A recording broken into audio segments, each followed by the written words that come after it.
반쪽 나는 당신의 반쪽 이왕에 만났으니 백년해로 어찌나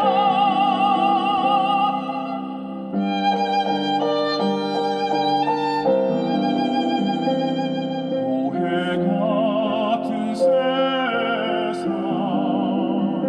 사랑으로 노조하여 인고의 세월 웃음으로 노조하여 전 높은 것 이르도록 백년해로 삽시다.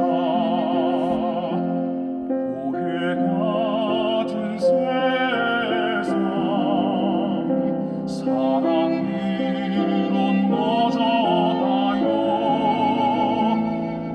인고의 세월 웃음으로 노조하여 전 높은 것 이르도록 백년해로 삽시다.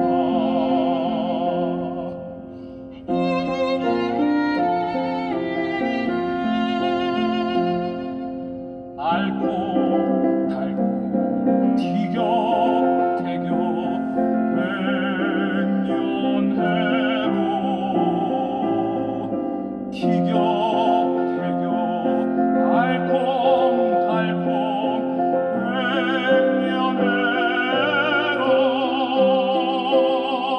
사랑이 익어가는 소리랍니다.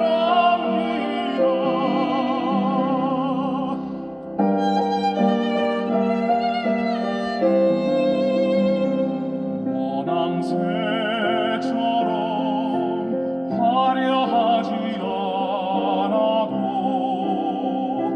구말리 인생길 변함없는 기러기 사랑 멀리 보는 비둘기 눈으로 백년해로 합시다. 원앙새처럼 화려하지 않아도 구말리 인생길 변함없는 기러기 사랑 멀리 보는 비둘기 눈으로 백년해로 합시다.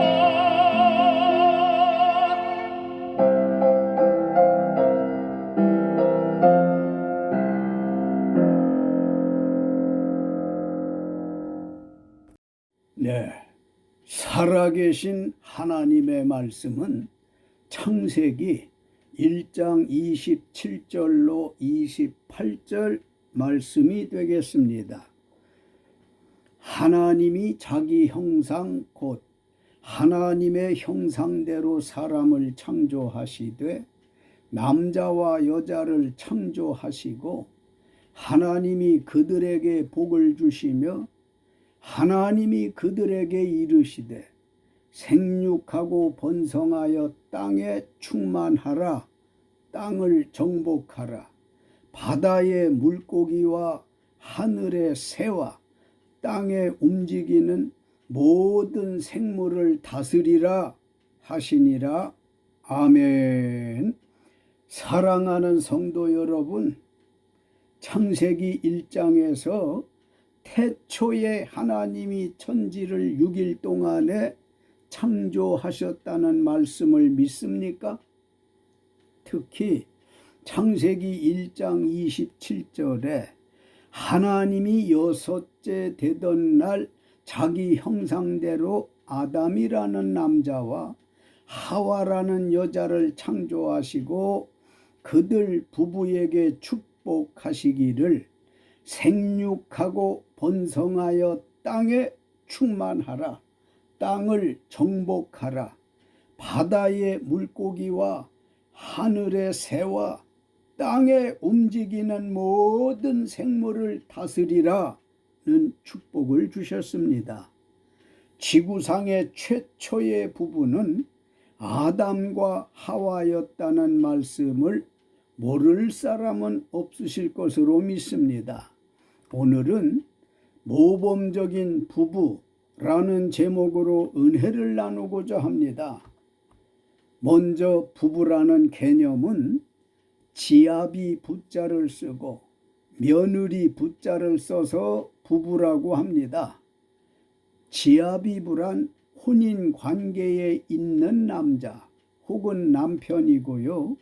며느리부란 혼인 관계에 있는 여자 혹은 아내라는 뜻입니다. 창세기 2장 24절 하나님께서 남자가 부모를 떠나 그의 아내와 합하여 둘이 한 몸을 이룰지로다 하셨고, 마태복음 19장 4절로 6절에 예수님도 남자가 그 부모를 떠나서 아내에게 합하여 둘이 한 몸 된 사람이라 하시며, 이제 둘이 아니요 한 몸이니 그러므로 하나님이 짝지어 주신 것을 사람이 나누지 말고 모범적인 부부되라고 가르치셨습니다. 성경에서 말씀하는 부부는 일부 일처제, 즉 한 남자와 한 여자가 만나 결혼한 관계에 있는 사람입니다. 모범적인 부부의 신앙생활은 어떻게 해야 하는 걸까요? 부부가 그리스도를 경외하고 서로 섬기는 생활을 해야 합니다. 에베소서 5장 22절로 24절, 아내들이여 자기 남편에게 복종하기를 주께 하듯 하라. 이는 남편이 아내의 머리됨이 그리스도께서 교회의 머리됨과 같음이니 남편이 바로 몸의 구주시니라.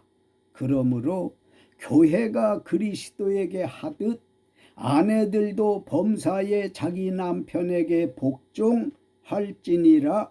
아멘. 복종하라는 원어인 헬라어에 휘포타세스테라는 말씀인데요. 이 단어는 자기 남편을 사랑하고 기쁨으로 섬기라는 뜻입니다. 남편에게 복종하라는 말씀은 아내들에게 마음에 큰 부담도 되겠지만 행복해질 수 있는 비결이기도 합니다. 아내들은 남편에게 복종이 잘 안 된다고 하는데 그 이유는 남편이 존경스럽지 않기 때문이라고 합니다. 심리학자 융에 의하면 여자의 무의식 속에 있는 자존심이 복종을 못하게 한다는 것입니다. 하지만 성경에 보면 아내가 하나님을 가까이, 말씀을 가까이 해서 성령 충만 받으면 충분히 복종하실 수 있습니다. 모범적인 부부의 신앙생활은 어떻게 해야 하는 걸까요? 부부가 그리스도를 경외하고 서로 섬기는 생활을 해야 합니다. 에베소 5장 25절에 남편들아 아내 사랑하기를 그리스도께서 교회를 사랑하시고 그 교회를 위하여 자신을 주심같이 하라. 자기 아내를 사랑하라는 원어인 헬라어에 아가파오라는 말씀인데요. 아가파오는 자기 아내가 마음에 안 들거나 원수처럼 행동한다고 할지라도 구박하거나 폭행하지 말고 그리스도께서 교회를 사랑하시고 그 교회를 위하여 자신을 주심같이 아내를 사랑으로 섬기라는 뜻입니다. 아내를 사랑하라는 말씀은 남편들에게 마음에 큰 부담도 되겠지만 행복해질 수 있는 비결이기도 합니다. 아가파오의 사랑은 세상 남편들이 자기 아내를 위하여 감히 누구도 흉내낼 수 없는 그런 사랑, 즉 그리스도께서 교회를 사랑하시기 위하여 자신을 주심같이 사랑하라는 것입니다. 예수 그리스도께서 우리가 자기의 원수이었을 때, 즉 우리가 구원받지 못한 불신자였을 때 우리를 위해 자신을 주어 사랑하심처럼 남편들아, 자기 아내가 원수 같을지라도 사랑하라는 것입니다. 예수님께서 우리를 위해 자신을 어떻게 주신 줄 압니까?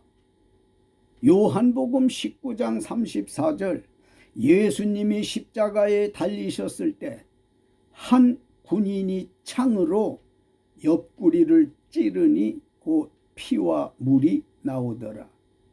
자기 몸에 피와 물을 다 흘려 죽기까지 우리를 사랑하셨다는 말씀입니다.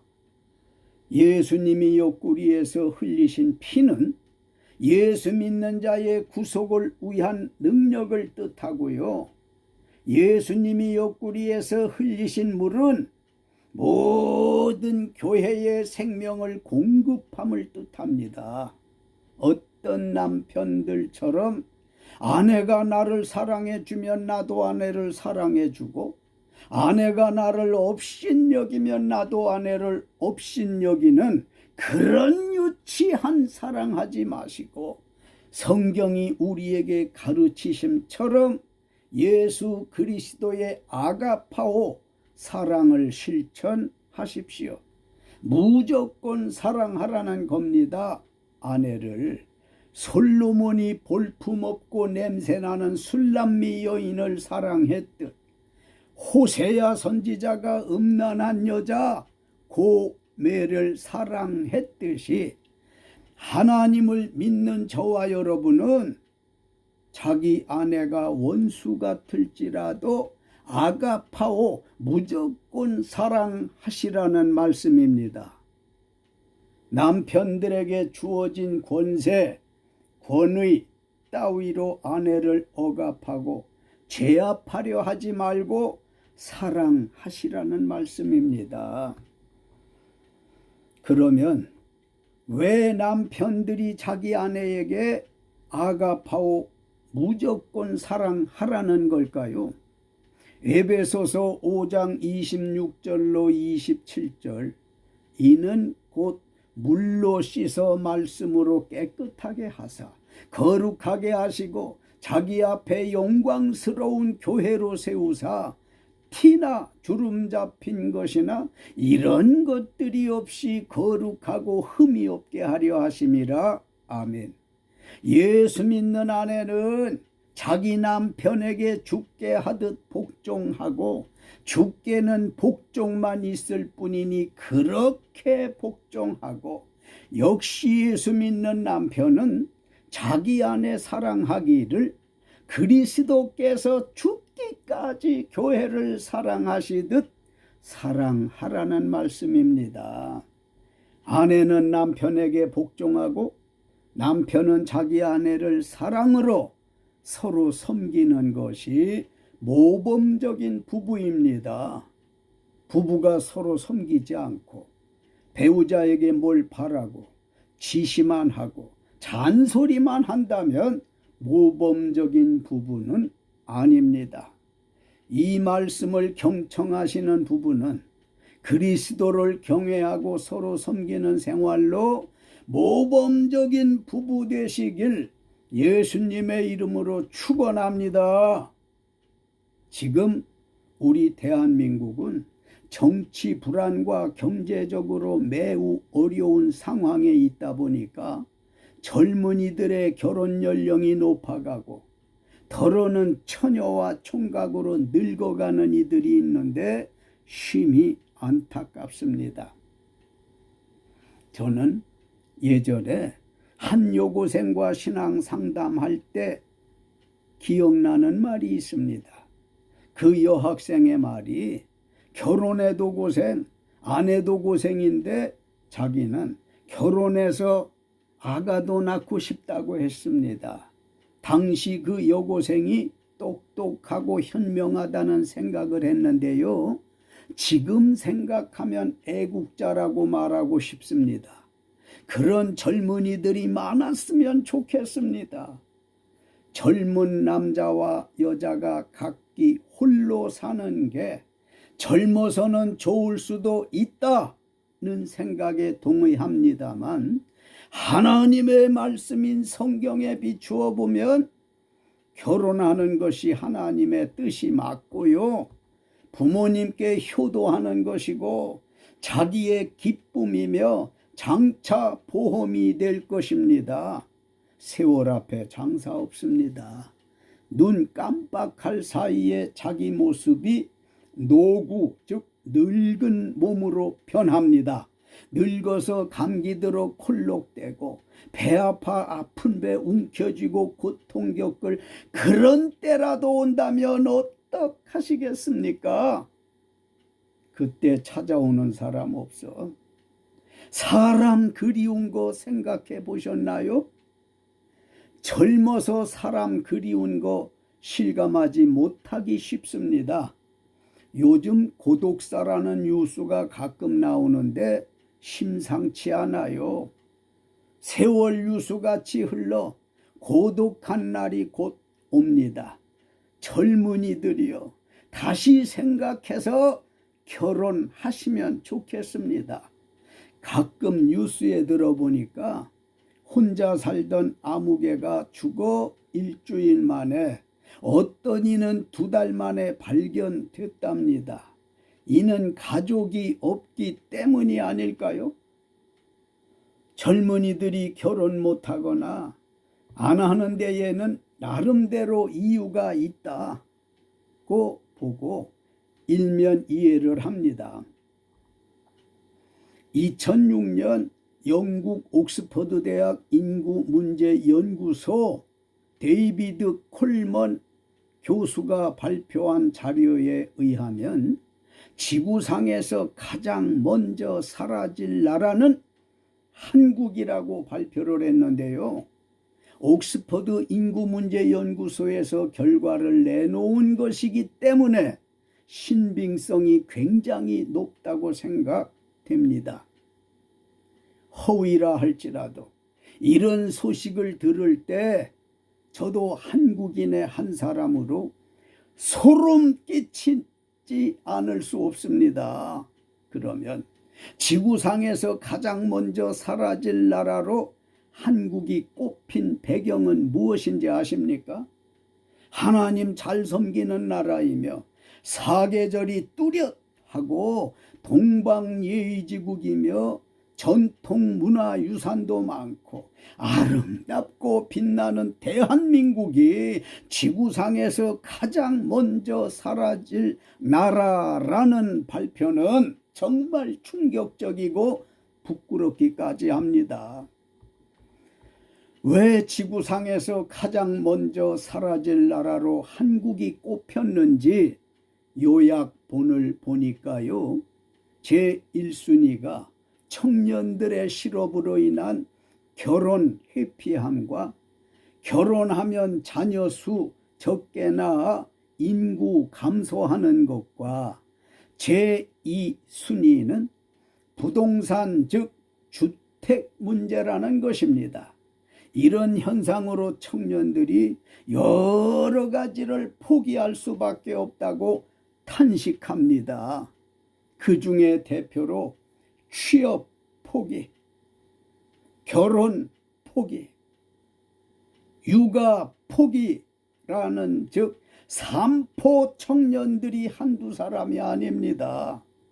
힘들게 취업해도 주택 보증금과 월세로 인해 돈 모으기는커녕 평생을 일해도 장만할 수 없는 내 집. 청년들은 희망이 없어서 많은 것을 포기한다고 하니 나라를 이끄는 정치인들의 책임이 크다 할 것입니다. 2021년 12월 9일 우리나라 통계청에서 발표한 2020년부터 2070년까지 50년 동안 장래 인구 추계를 보게 되면 2022년 현재 우리나라 인구는 약 5,200만 명이 안 됩니다.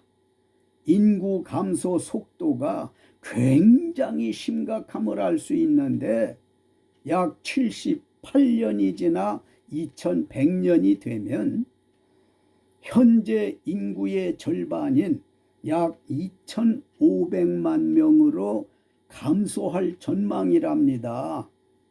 약 2500만 명으로 감소하면 우리나라 전국이 한산하다 못해서 적막할 것 같지 않습니까? 이는 흔히 말하는 저출산 현상으로 그렇게 된다는 것인데 정말 그럴 것 같다고 고개가 끄덕여집니다. 삼성경제연구소에서 2010년 발표한 자료에 의하면 지금 같은 추세라면 2021년 12월 기준 우리나라 통계청에서 발표한 것과 같이 2100년에는 인구가 2500만 명으로 줄게 되고 약 478년이 지난 2500년에는 33만 명만 남게 되는 적막강산이 될 게 뻔하며 약 730년이 지난 2750년에는 아예 우리나라는 소멸이 예상된다고 합니다. 국회 입법조사처에서 2014년 발표한 자료에 따르면 2010년 삼성경제연구소에서 발표한 대로 2750년 대한민국 인구가 멸종 위기에 처할 것이라고 했습니다. 이런 대한민국 최악의 시나리오는 하루속히 대비해서 국가 미래의 비극을 막아야 할 것입니다. 생각조차 하기 싫은 국가의 비극을 한시바삐 막기 위해선 청년들이 기운을 낼 수 있도록 도와줘야 합니다. 청년에게 직장과 주택 마련하기가 수월해야 결혼해서 자녀를 많이 낳아 튼튼한 국가로 성장해 갈 것입니다. 2022년 현재 상황으로는 청년들이 한국에서 아이를 낳아 교육하고 살기란 정말 어려운 상황입니다. 일반 직장인들이라면 당장 문제가 내 집 마련이라는 사실을 부인할 수 없습니다. 내 집 없이 떠다니는 구름 같은 청년이 어떻게 평안하게 결혼해서 자녀 출산하고 교육할 수 있겠습니까? 청년들에게 직장과 주택 문제가 풀리지 않는 한 인구 감소는 어쩔 수 없는 현실이 될 것입니다. 청년이 결혼한다고 다 행복할 것이라고 믿는 사람은 없을 겁니다. 뜻하지 않는 일로 눈물 지을 때가 더 많습니다. 저는 목사이면서 시인이며 가곡 작사가로서 가곡 작품 중에 부부라는 노래를 작사했습니다. 유튜브 검색창에 부부 이병두 치시면 확인이 가능합니다만 부부 노랫말 중에 손잡고 가는 인생 여정, 웃음 반 눈물 반이라는 가사를 썼는데요. 부부가 저 높은 곳 빛과 사랑이 넘치는 천국에 이르기까지 웃음이 반만 돼도 좋겠다는 희망을 품는 건 광야 같은 세상살이 하면서 웃음이 2대8 혹은 3대7 정도로 눈물이 더 많다고 생각하기 때문입니다. 청년들에게 직장과 주택이 마련되어 결혼해서 자녀를 많이 낳아 튼튼한 국가로 성장할 수 있도록 대한민국의 각 정당과 관련 부처 장관, 300명의 국회의원, 대통령님에 이르기까지 청년들에게 힘을 주십시오. 무궁화 삼천리 화려강산, 대한민국이 영원히 존립되도록 각 정당은 당리당략에서 탈피하여 초당적으로 청년들의 장래를 위한 정책을 개발하여 시행함이 시급합니다. 청년 부부들이 많아야 인구가 증가하고 튼튼한 나라가 되어 건강한 대한민국이 되지 않겠습니까? 청년들이 없으면 개밥은 누가 주고 소는 누가 키우며 산업은 누가 일으키고 나라는 누가 지킵니까? 청년들이 열악한 환경에서 힘을 내어 결혼한 부부와 모든 부부가 모범적인 부부 되시길 예수님의 이름으로 축원합니다. 저는 지금 모범적인 부부라는 제목으로 은혜를 나누고 있습니다. 성경에 기록된 부부 중에 모범적이지 못한 부부를 먼저 말씀드리고 후에 모범적인 부부를 말씀드리겠습니다. 모범적이지 못한 부부는 아담과 하와입니다. 하나님께서 인류의 첫사람 아담과 하와 부부에게 생육하고 번성하여 땅에 충만하라, 땅을 정복하라, 모든 생물을 다스리라는 축복을 받았습니다만 안타깝게도 모범적인 부부는 못 되었습니다. 창세기 3장 1절로 6절, 하나님이 지으신 들짐승 중에 가장 간교한 뱀, 곧 사탄이 여자 하와에게 대화를 시작했습니다. 사탄을 상징하는 뱀이 여자에게 하나님이 참으로 너희에게 동산 모든 나무의 열매를 먹지 말라 하시더냐? 사탄은 들은 하나님의 말씀을 수없이 의심하게 하는 존재인 것을 깨달으시기 바랍니다. 여자가 뱀에게 말하길 동산 중앙에 있는 나무의 열매는 하나님의 말씀에 너희는 먹지도 말고 만지지도 말라, 너희가 죽을까 한다고 했습니다. 하와는 남편 아담에게 선악과 먹으면 죽는다고 간접적으로 하나님 말씀을 들어 알았는데 뜻은 잘 모른 것 같습니다.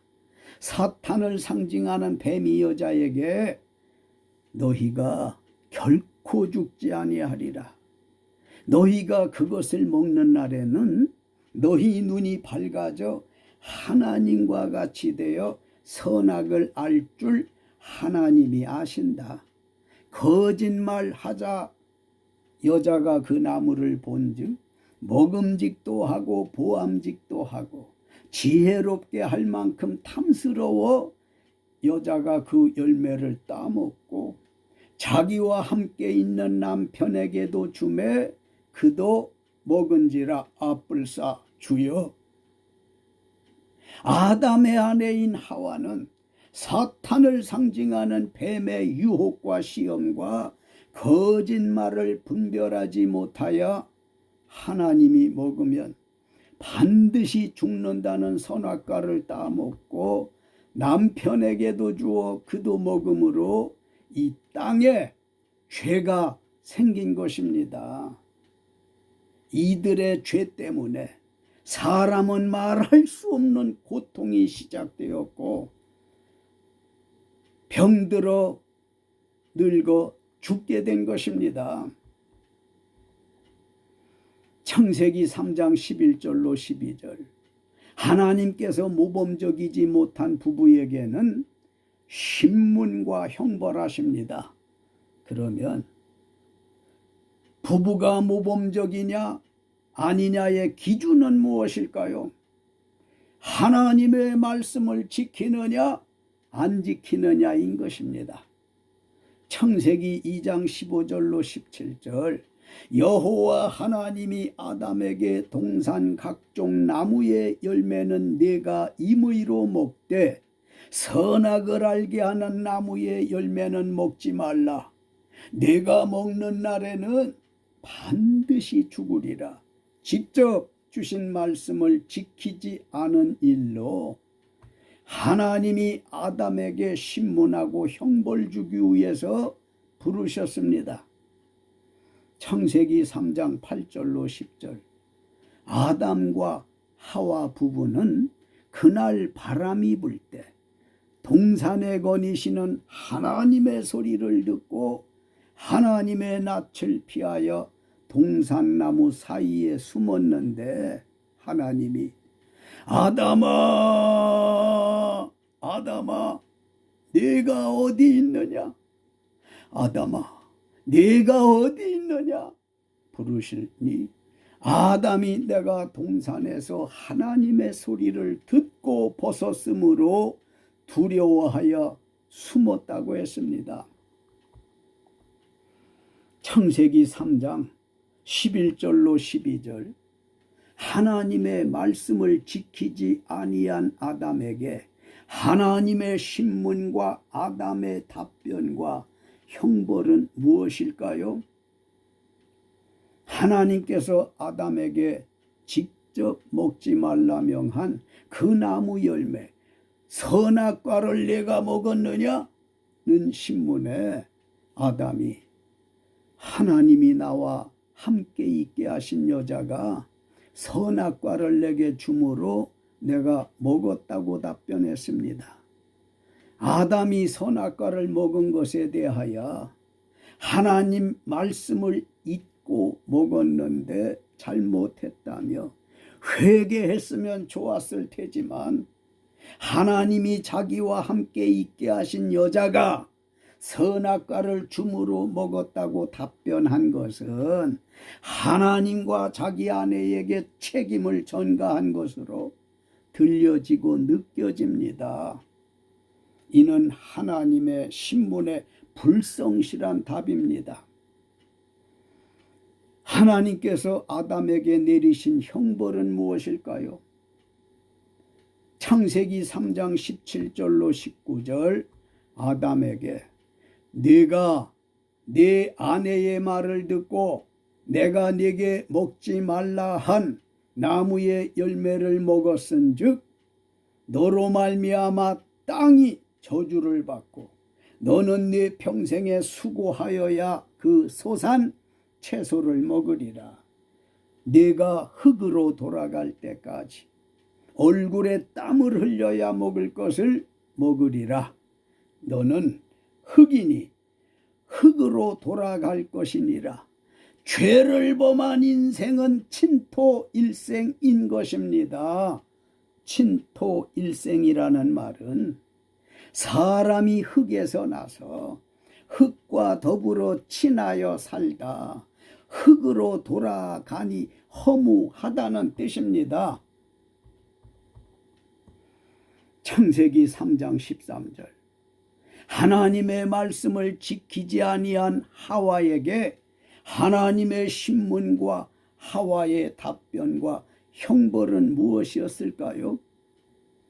하나님께서 아담에게는 직접 선악과 먹지 말라, 먹으면 반드시 죽으리라 하신 말씀을 남편 아담에게 전해들은 하와에게 네가 어찌하여 선악과를 먹었느냐는 신문에 하와가 뱀이 자기를 꾀모로 먹었다고 답변을 했습니다.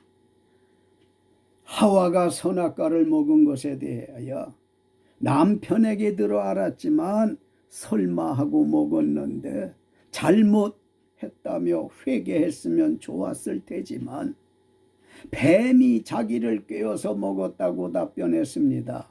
이는 하와가 하나님을 직접 언급하지는 않았지만 남편 아담이 하나님의 신문을 받을 때 하나님이 자기에게 준 여자가 선악과를 줘서 먹었다고 답변한 것처럼 하와도 창세기 3장 1절 여호와 하나님이 지으신 들짐승 중에 가장 간교한 뱀이 꾀모로 먹었다고 하나님과 뱀에게 책임을 전가한 것으로 들려지고 느껴집니다. 고로 이도 하나님의 신문에 불성실한 답입니다.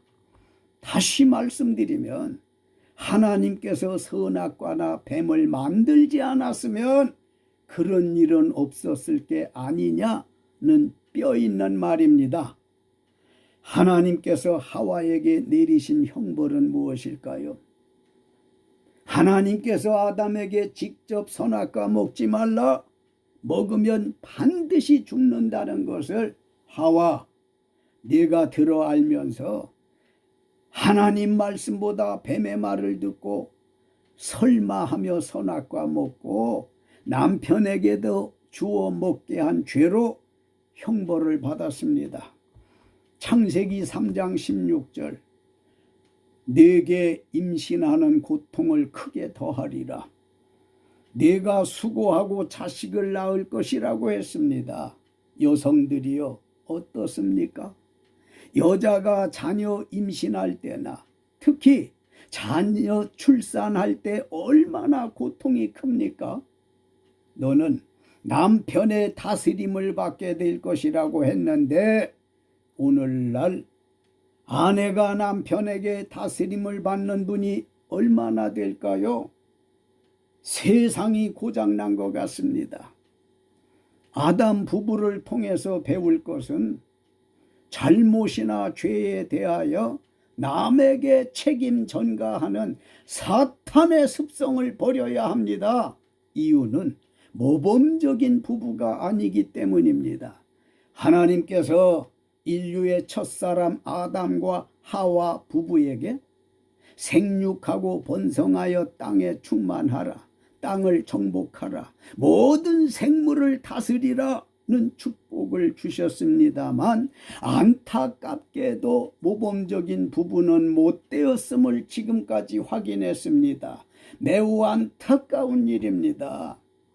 하나님께서 모범적인 부부가 아닌 아담과 하와를 기쁨의 뜻인 에덴 동산에서 쫓아내 토지를 갈게 하시고 창세기 3장 22절 여호와 하나님이 이 사람 아담이 선악을 아는 일에 우리 중 하나같이 되었으니 아담이 그의 손을 들어 생명나무 열매를 따먹고 영생할까 봐서 창세기 3장 24절 에덴 동산 동쪽에 하나님 보좌 가장 가까이에서 옹위하여 섬기는 천사들인 그룹들과 하나님의 말씀을 뜻하는 두루 도는 불 칼을 두어 아담 부부로 범접하지 못하도록 지키게 했습니다.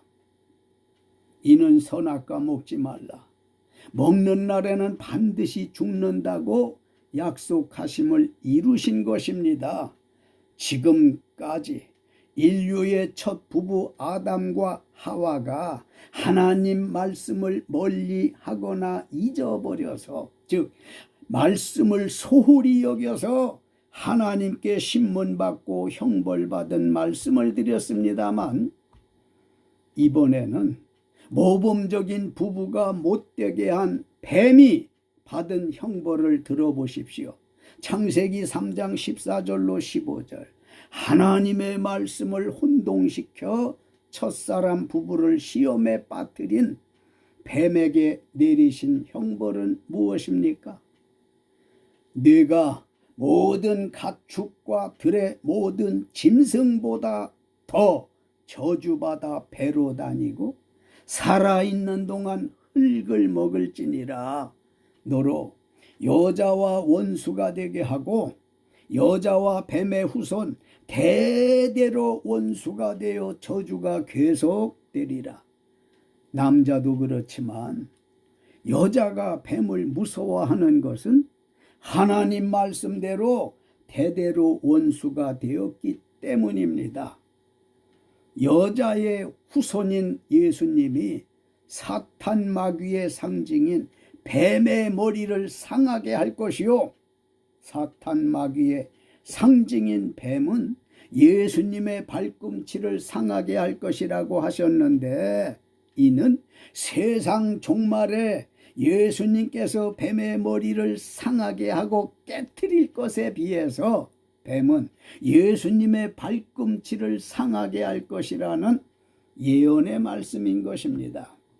모든 짐승은 머리가 깨지면 죽지만 발꿈치가 상한다고 죽지는 않습니다. 믿습니까?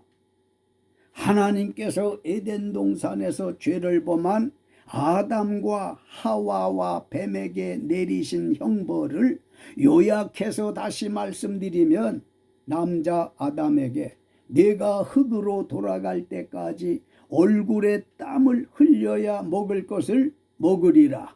여자 하와에게 내게 임신하는 고통을 크게 더할 것이며 수고하고 자식을 낳을 것이며 너는 남편의 다스림을 받을 것이라.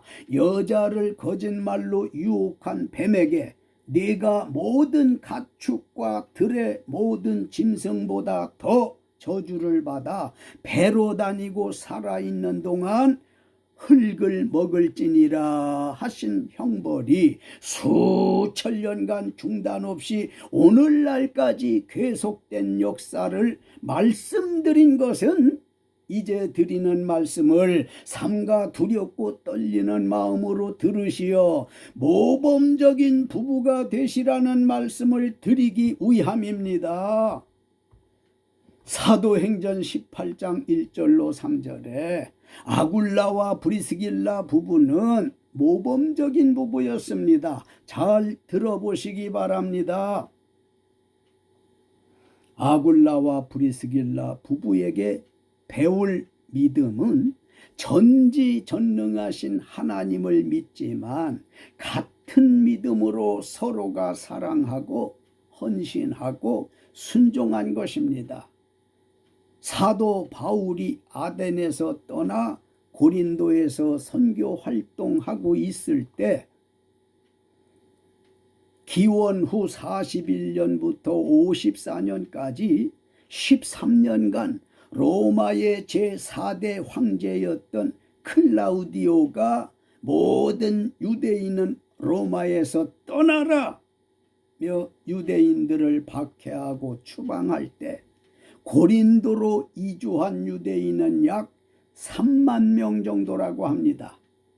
그 중에 지금의 터키 지역인 본도, 유대인 출신의 이민자 혹은 노예였을지 모를 아굴라라는 사람은 로마에 살던 때 하나님의 은혜로 로마 귀족들이 많이 쓰던 라틴어의 이름을 썼습니다. 반면에 브리스길라는 본래 로마 출신 귀족 가문의 여인이었습니다. 아굴라는 남쪽 이스라엘 유다 나라의 유대인이었고 브리스길라는 로마 사람이었는데, 성경 학자들의 말에 의하면 이 두 사람은 로마 교회에서 만나 국제 결혼하여 부부가 되었다고 합니다. 로마 사람인 브리스길라는 유대인인 아굴라를 만나 결혼한 것 때문에 남편 아굴라를 따라 자기 조국 로마에서 쫓겨나 고린도로 간 것은 복음 전파를 위한 시련의 시작이나 아굴라 부부가 고린도로 갔다가 사도 바울을 만나게 되었고 사도행전 18장 3절 이들 부부는 바울과 같이 생업이 천막 제작업자였기에 천막 제작업을 하면서 하나님의 복음을 전하는 전도자들이었습니다.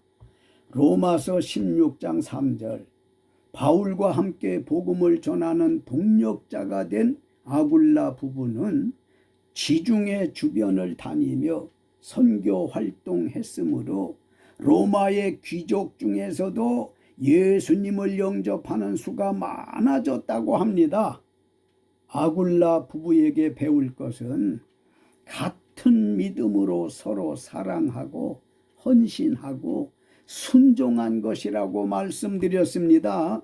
그러면 아굴라와 브리스길라가 모범적인 부부라고 내세울 만한 게 무엇이 있을까요? 네 가지입니다. 고린도전서 16장 19절로 20절 아굴라와 브리스길라 부부는 첫째로 자신의 집을 예배 처소로 사용하게 한 것입니다. 그래서 바울은 잊지 못할 성도로 생각하고 로마 교인들에게 아굴라 부부와 거룩하게 입맞추라고 함은 이들 부부처럼 같은 믿음으로 서로 사랑하고 헌신하고 순종하는 믿음을 본받으라는 말씀입니다.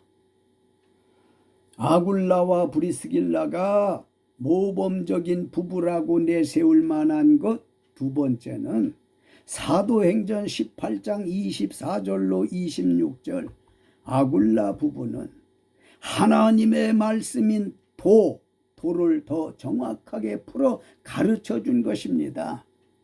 아굴라 부부는 알렉산드리아에서 난 언변이 좋고 성경에 능통한 아볼로라 하는 유대인을 데려다가 하나님의 도를 더 정확하게 풀어 가르쳐준 부부였다는 말씀입니다. 언변 좋고 성경에 능통한 아볼로가 요한의 회개의 물세례만 알고 가르치는 걸 보고 듣고 아볼로를 데려다가 하나님의 도를 더 정확하게 풀어 이르더라 한 것은 성경에 요한의 회개 물세례만 있는 게 아니라 성령의 불세례도 있다는 것을 가르쳤다는 말씀입니다. 아볼로의 부족한 부분을 가르쳐 주었습니다.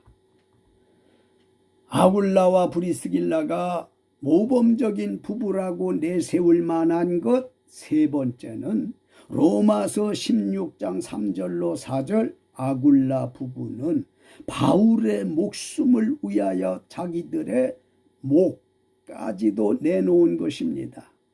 예수 이름을 전하다 순교를 각오한 바울의 목숨을 위하여 자기들의 목을 내놓을 정도면 그 어떤 것을 아끼고 내놓지 못할 게 있겠습니까? 얼마나 모범적 부부입니까? 오 주여 감사합니다.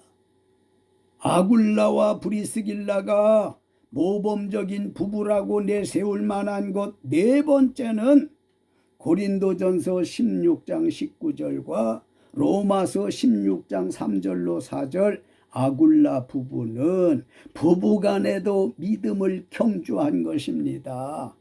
고린도전서 16장 19절 바울은 고린도 교회에 편지를 써 보낼 때 아굴라 브리스길라 이름 중 아굴라 이름을 먼저 썼고요.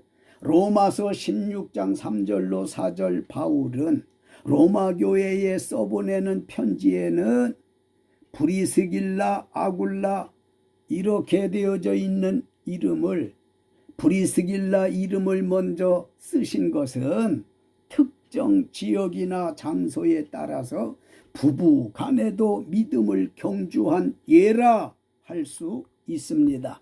성경에 기록된 모범적인 부부는 아굴라와 브리스길라뿐이라고 해도 과언은 아닙니다.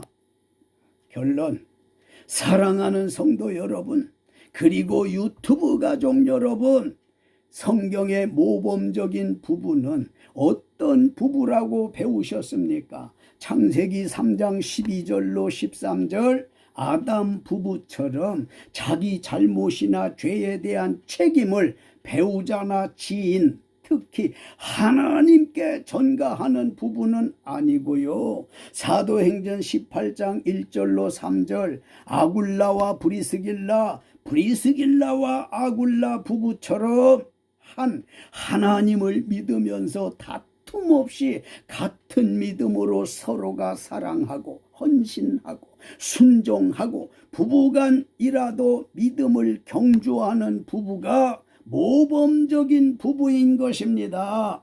아담과 하와는 모범적이지 못한 부부였다면 아굴라와 브리스길라는 모범적인 부부였습니다. 사랑하는 성도 여러분, 그리고 유튜브 가족 여러분, 여러분은 어떤 부부가 되어야 마땅하시겠습니까? 이 말씀을 들으신 여러분, 모범적인 부부들이 다 되셔서 하나님께 영광 가정마다 축복되시길 예수님의 이름으로 축원합니다.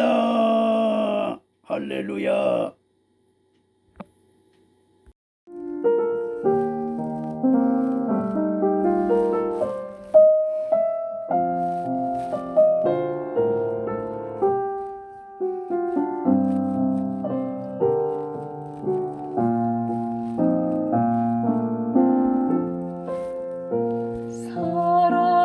사랑하는 당신을 처음 만났을 때 꽃 중에 꽃 무화꽃을 보는 듯 설레요. 당신은 내 사랑만 들었어요.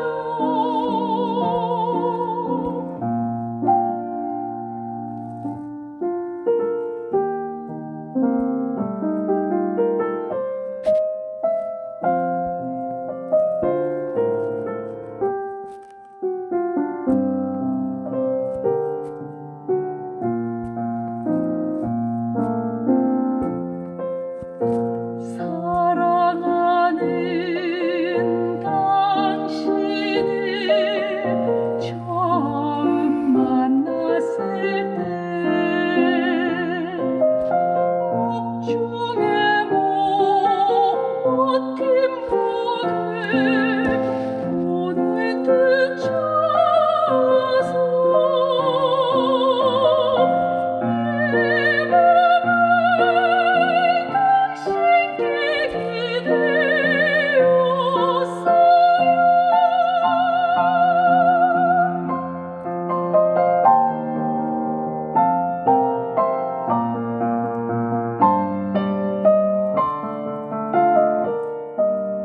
손잡고 가는 인생 여정, 웃음만 눈물만, 사랑 표현도 못해도 사랑의 맛에 두렵지 않아. 비바람에 버팀목